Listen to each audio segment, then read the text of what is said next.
प्रधानमंत्री मोदी जी का मार्गदर्शन है, लेकिन इसका श्रेय आपको जाता है। कोई अतिथि आता है तो ग्लास की एक सुंदर सी मूर्ति, सुंदर सी प्रतिकृति जब अतिथि को मिलती तो देख करके भौचक रहता और देखते ही रह जाता है कि ये बनाया कैसे और किसने बनाया है। समाजवादी पार्टी के एजेंडे में विकास है ही नहीं। और समाजवादी पार्टी देती थी 1 डिस्ट्रिक्ट 1 माफिया, यानी हर जिले का एक चिन्हित माफिया था। मुझे बताते हुए प्रसन्नता है कि हमारा प्रदेश अब माफिया मुक्त है, गुंडा मुक्त है, उपद्रव से मुक्त है। अब सबके प्रति मेरी मंगलमय शुभकामनाएं हैं। धन्यवाद। जय हिंद, जय जय श्री राम। प्रदीप कुमार जी, आपको आवास की डेमो चाबी देकर सम्मानित किया जाता है। प्रधानमंत्री आवास योजना शहरी।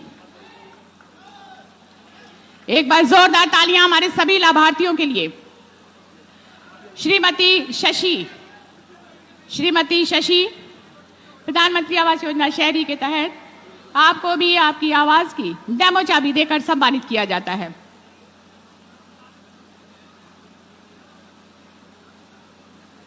श्री आलोक प्रताप सिंह, आपको भी आवास की डेमो चाबी देकर सम्मानित करें। श्रद्धेय यशस्वी माननीय मुख्यमंत्री जी का। और हमारा जनपद फिरोजाबाद और आज हमारी लोकार्पण शिलान्यास की जो परियोजनाएं हैं वो हमारे विधानसभा शिकोहाबाद की और विधानसभा टूंडला विधानसभा की हैं। और कुल परियोजनाएं 81 और कुल लागत 658 करोड़ रुपए। और अनुरोध करते हुए, सम्मान अनुरोध करते हुए परम आदरणीय श्रद्धेय यशस्वी माननीय मुख्यमंत्री जी से कि अपने कर कमलों से बटन दबाकर हमारे जनपद फिरोजाबाद को ये सौगात, ये उपहार भेंट करने की कृपा करें और अपना आशीर्वाद दें। एक बार जोरदार तालियां। और आप देख रहे हैं आपके बाईं तरफ शिलापटों से अनावरण हटता हुआ। बहुत सारी बधाइयां, शुभकामनाएं हमारे जन। सुहाग की इस नगरी को जिसने अपने कारीगरों, श्रमिकों के परिश्रम से आज इस जनपद को लोकल से ग्लोबल बनाने की एक बड़ी यात्रा तय की है, इसके लिए फिरोजाबाद को पहचान देने वाले ऐसे सभी कारीगरों, उद्यमियों, श्रमिकों का अभिनंदन करते हुए सिद्ध संत बाबा नीब करोली की जन्मस्थली से जुड़े हुए जनपद फिरोजाबाद और टुंडला को मैं कोटि कोटि नमन करते हुए आप सबका अभिनंदन करता हूं। बहन और भाइयों, जब ऐसी पवित्र भूमि पर आने का अवसर प्राप्त हुआ है तो स्वाभाविक रूप से यह अधिकार बनता है फिरोजाबाद जनपद का कि वह विकास की इन परियोजनाओं का साक्षी बने। और मुझे प्रसन्नता है कि आज 650 करोड़ रुपए से अधिक की परियोजनाएं केवल 2 विधानसभाओं के लिए मिल रही हैं। और जिस दिन 5 विधानसभाओं को मिलाकर के करेंगे तो मान के चलिए कि ये इससे कई गुना ज्यादा होंगी। इसके लिए भी मैं फिरोजाबाद वासियों को हृदय से बधाई देता हूं। बहनों और भाइयों, ये जो भी डबल इंजन की सरकार कर पा रही है, प्रधानमंत्री मोदी जी का मार्गदर्शन है, लेकिन इसका श्रेय आपको जाता है।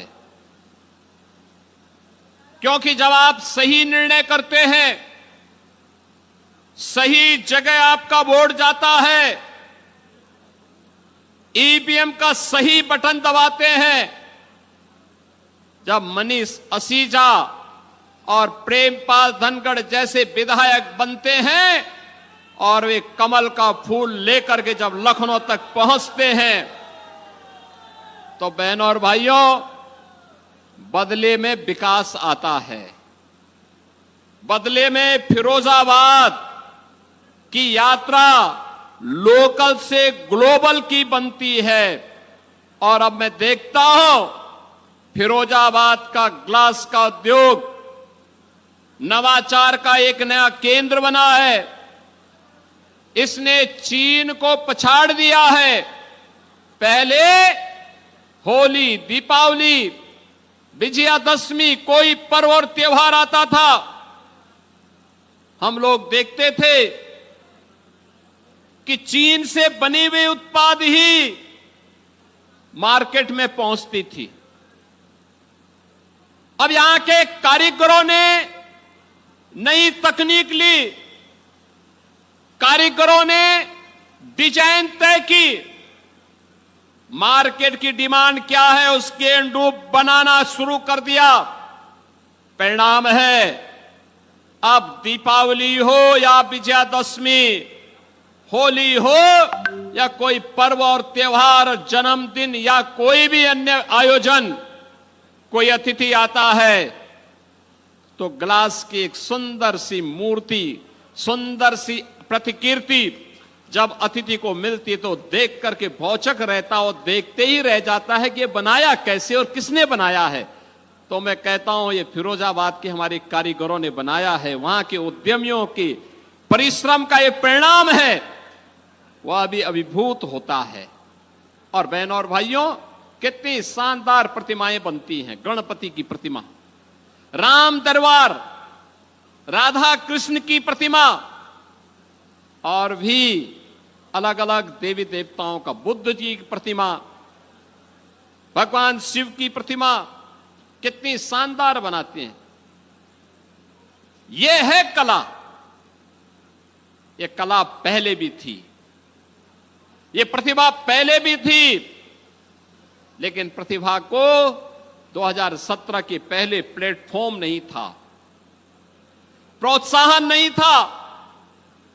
आज से 9 वर्ष पहले यही मनीष ससेजा जी मेरे पास आए और इन्होंने गुस्से में भी, आक्रोशित होकर के भी मुझे कहा कि हमारा उद्यमी, हमारा व्यापारी जाएगा कहां, पॉल्यूशन कंट्रोल बोर्ड ने तबाही मचाई हुई है। और इन्होंने उस समय कहा कि ये तबाही बंद हो जाए तो ये व्यापारी कुछ करें। और बहनों और भाइयों, आने के बाद, सरकार आने के बाद हमने यही किया था। पॉल्यूशन कंट्रोल बोर्ड के छापों को बंद कराया, तकनीक दी, गैस की आपूर्ति सुनिश्चित करवाई, और अब तो मुझे बताया गया कि गैस की आपूर्ति ही नहीं बल्कि अब तो बिजली से भी भट्टियों के संचालन और उसको सोलर पैनल के साथ जोड़ करके नई तकनीक के साथ हमारा फिरोजाबाद का उद्यमी आगे बढ़ चुका है।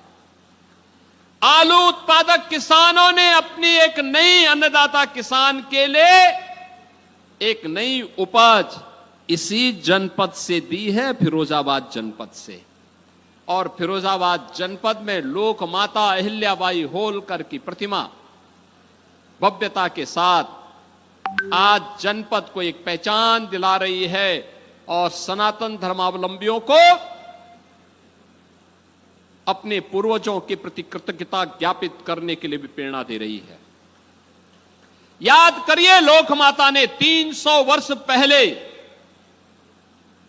जन्म लेकर के महाराष्ट्र की धरती में भले ही उनका जन्म हुआ, भले ही वह इंदौर की महारानी थी, लेकिन उनका कार्य क्षेत्र तो पूरा भारत था। जहां सनातन धर्म है वहां लोक माता की उपस्थिति है। उन धर्म स्थलों को जिन्हें विदेशी आक्रांताओं ने नष्ट किया था, लोक माता ने उन सब के पुनरुद्धार का काम किया। यही कारण है जब लोक माता के 300 वर्ष जयंती के हो रहे थे, प्रधानमंत्री मोदी जी के मार्गदर्शन और नेतृत्व में पूरे देश के अंदर लोक माता के त्रिशताब्दी वर्ष के आयोजन को पूरी भव्यता के साथ आयोजित किया गया। मुझे भी अनेक आयोजनों के साथ जुड़ने का अवसर प्राप्त हुआ था और मुझे प्रसन्नता है कि लोक माता की प्रतिमा को हम लोगों ने जगह जगह स्थापित करने के लिए हमारी सरकार उस समय कुछ योगदान कर पाई थी। हम लोगों ने औरैया के मेडिकल कॉलेज का नामकरण लोक माता के नाम पर किया, क्योंकि ये हमारी विरासत की प्रतीक है। उनकी प्रेरणा हम सबके लिए आगे बढ़ने के लिए एक नया अनुभव है और धर्म की स्थापना का कार्य और धर्म को पुनरुद्धार करने का कार्य कैसे होना चाहिए, ये लोक माता ने अपने कृतित्व के माध्यम से हम सबको एक प्रेरणा प्रदान की। जब भी सनातन धर्म के अंदर बात होती है, हर सनातन धर्मावलंबी फिरोजाबाद की चूड़ियों की ओर देखता है और सुहाग की इस नगरी को आज यहां का कारीगर, यहां का उद्यमी एक नई ऊंचाई दे रहा है। मैं उन्हें आश्वस्त करता हूं, ये डबल इंजन की सरकार उनके साथ मिलकर के कार्य करेगी, उन्हें हर प्रकार से प्रोत्साहन उपलब्ध करवाएगी। बहनों और भाइयों, आज जब मैं आपके बीच आया हूं, फिरोजाबाद में आया हूं, आपके सामने अंतर स्पष्ट है। टुंडला के अंदर आज आप देख रहे होंगे, जब हम यहां पर 658 करोड़ रुपए की इन परियोजनाओं की सौगात जनपद को उपलब्ध करवा रहे हैं, उन स्थितियों में आप ये बात देख रहे होंगे कि 658 करोड़ रुपए की ये परियोजनाएं, जिनमें 452 करोड़ रुपए की परियोजना के लिए टुंडला की हैं और सिकोबाद की 206 करोड़ रुपए की परियोजनाएं हैं। बहनों और भाइयों, ये परियोजनाएं इस बात को बताती हैं कि श्री प्रेमपाल धनखड़ ने मेहनत किया तो परियोजनाएं उनके यहां आ गई। ये विधायक के द्वारा किए जाने वाले व्यक्तिगत परिश्रम पर भी निर्भर करता है और उनकी मेहनत रंग लाई।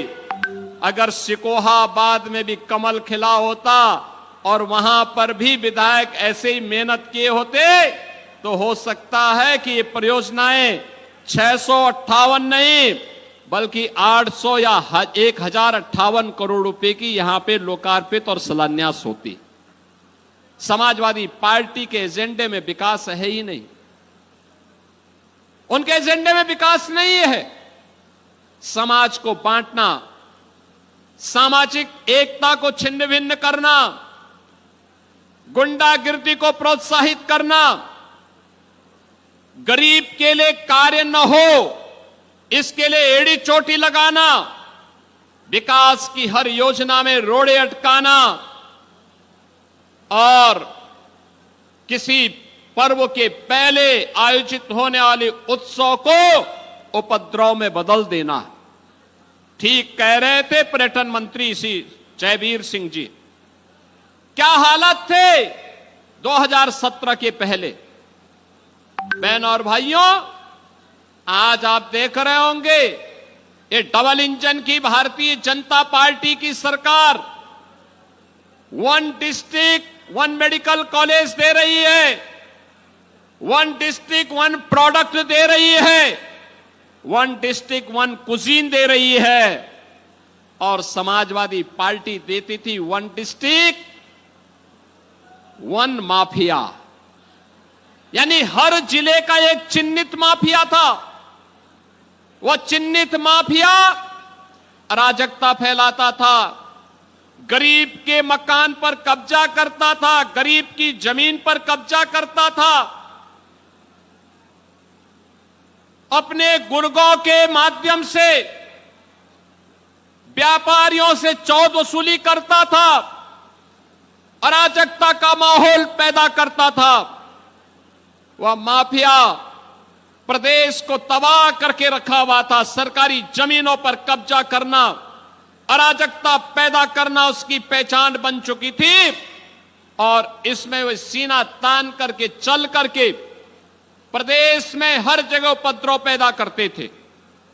बहनों और भाइयों, आज मुझे बताते हुए प्रसन्नता है कि हमारा प्रदेश अब माफिया मुक्त है, गुंडा मुक्त है, उपद्रव से मुक्त है। अब उत्तर प्रदेश में नो कर्फ्यू नो दंगा, अब तो यूपी में है सब चंगा, और जब होता है चंगा तो तब उपद्रव नहीं, तब उत्साह होते हैं। आप सोचो, ये समाजवादी पार्टी रामनवमी पर तो विरोध करती थी, श्री कृष्ण जन्माष्टमी के मनाने पर भी रोक लगाती थी, कावड़ यात्रा भी नहीं होने देती थी, गरीब को राशन नहीं मिलता था, गरीब को आयुष्मान की सुविधा का लाभ नहीं मिलता था, गरीब के लिए आवास की सुविधा नहीं थी, गरीब के घर में शौचालय की सुविधा भी नहीं थी, गरीब को एलपीजी के सिलेंडर की सुविधा भी नहीं थी, तब बिजली भी नहीं थी, क्योंकि ये कांग्रेस और समाजवादी पार्टी के लोग और बहुजन समाज पार्टी के लोग तो अंधेरे में रहने के आदी थे, क्योंकि अंधेरे में ही इनकी डकैती कुशलता पूर्वक पड़ जाती थी, इसीलिए चाहते ही नहीं थे कि बिजली आए, गरीब को तबाह करते थे। आज मैं कह सकता हूं, प्रदेश के अंदर 15 करोड़ गरीबों को फ्री में राशन की सुविधा का लाभ मिल रहा है, 10 करोड़ लोगों को आयुष्मान भारत में 5 लाख रुपए की मुफ्त में स्वास्थ्य की सुविधा प्राप्त हो रही है, 65 लाख गरीबों के लिए एक मकान बन गया है, आवास बन गया है, लोग 2 करोड़ गरीबों को रसोई गैस में फ्री में कनेक्शन मिल गया है, लगभग 1.5 करोड़ परिवारों को फ्री में विद्युत के कनेक्शन भी मिले हैं, और 15-16 लाख किसानों के निजी ट्यूबवेल के बिल को सरकार ने माफ करते हुए उन्हें फ्री में बिजली देने का काम भी प्रारंभ किया है। आज अन्नदाता किसान के लिए सरकार प्रोक्योरमेंट की पॉलिसी लेके आती है, सॉयल हेल्थ की कार्ड की सुविधा लेके आती है, उन्हें अनेक प्रकार की सुविधाएं उपलब्ध करवाती है। आपने देखा होगा, प्रधानमंत्री जी ने परसों ही किसान सम्मान निधि का लाभ किसानों के खाते में सीधे उपलब्ध करवाने का काम किया, और उत्तर प्रदेश में अकेले एक बार में 4,300 करोड़ रुपए से अधिक की राशि हमारे अन्नदाता किसान के खाते में सीधे गई है। यह है डबल इंजन सरकार की योजनाओं का लाभ। इसके लिए किसी बाबू के कार्यालय के चक्कर नहीं लगाने पड़ते हैं, आप जाइए, आपको सुविधा का लाभ सीधे मिलेगा। नियत जब साफ होती है तो नीति और नियंता अपने आप मार्ग प्रशस्त करते हैं, और यही डबल इंजन सरकार की पहचान है। बहनों और भाइयों, मैं आप सबको इस बात के लिए आश्वस्त करने के लिए आया हूं, आपने जो आशीर्वाद भारतीय जनता पार्टी को दिया है, आपका यह आशीर्वाद आज प्रदेश में विरासत और विकास की इस यात्रा को शानदार तरीके से आगे बढ़ाने का काम कर रहा है।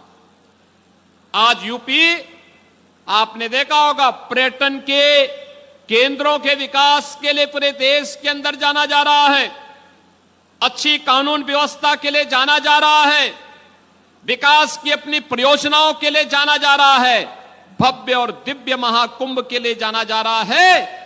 अयोध्या में श्री राम जन्मभूमि पर भगवान राम के भव्य मंदिर के लिए, काशी में काशी विश्वनाथ धाम के लिए, और मथुरा वृंदावन में वहां पर बृहद स्वरूप ले रहा मथुरा वृंदावन का यह स्वरूप एक बार पुनः दुनिया को अपनी ओर आकर्षित कर रहा है। और उन्हीं में उत्तर प्रदेश की अब पहचान बन रही है, 1 डिस्ट्रिक्ट 1 प्रोडक्ट। आदरणीय प्रधानमंत्री जी जब दुनिया के अंदर किसी देश में जाते हैं तो वहां के राष्ट्राध्यक्षों को गिफ्ट देते हैं 1 डिस्ट्रिक्ट 1 प्रोडक्ट की ही कोई वस्तु। उत्तर प्रदेश गौरवान्वित होता है जब प्रधानमंत्री जी उत्तर प्रदेश की वस्तु किसी राष्ट्राध्यक्ष को देते हैं। बहनों और भाइयों, विकास और विरासत की प्रक्रिया अनंत रूप से आगे बढ़ती रहे। निरंतरता लेकर के आगे बढ़ती रहे, इसके लिए आज मुझे टुंडला और सिकोहाबाद की इन परियोजनाओं के साथ आपके बीच में आने का अवसर प्राप्त हो रहा है। मैं आज के इस अवसर पर विकास की इन सभी परियोजनाओं के लिए टुंडला और सिकोहाबाद की जनता जनार्दन को हृदय से बधाई देता हूं। मैं श्री प्रेमपाल धनखड़ जी को, यहां के जनप्रतिनिधियों को रुचि लेने के लिए हृदय से धन्यवाद भी देता हूं। विकास के प्रति श्री प्रेमपाल धनखड़ लगातार प्रयास करके हमारे बीच आते रहते हैं, मेरे पास आते रहते हैं कि हमें ये सड़क चाहिए, यहां पे फ्लाईओवर चाहिए, यहां पे हमें ये संस्थान चाहिए। आज उसी का परिणाम है, विकास तेजी के साथ टुंडला में भी अब दिखाई दे रहा है और टुंडला अपनी इस नई पहचान के लिए आगे बढ़ सके, इस विश्वास के साथ आज मैं ये सभी योजनाएं आप सभी को उपलब्ध कराता हूं। टुंडला और सिकोहाबाद के इस नागरिकों को उपलब्ध कराते हुए विश्वास करता हूं कि आपका आशीर्वाद भारतीय जनता पार्टी और इन जनप्रतिनिधियों को प्राप्त होता रहेगा। इस विश्वास के साथ आप सबके प्रति मेरी मंगलमय शुभकामनाएं हैं। धन्यवाद। जय हिंद, जय जय श्री राम।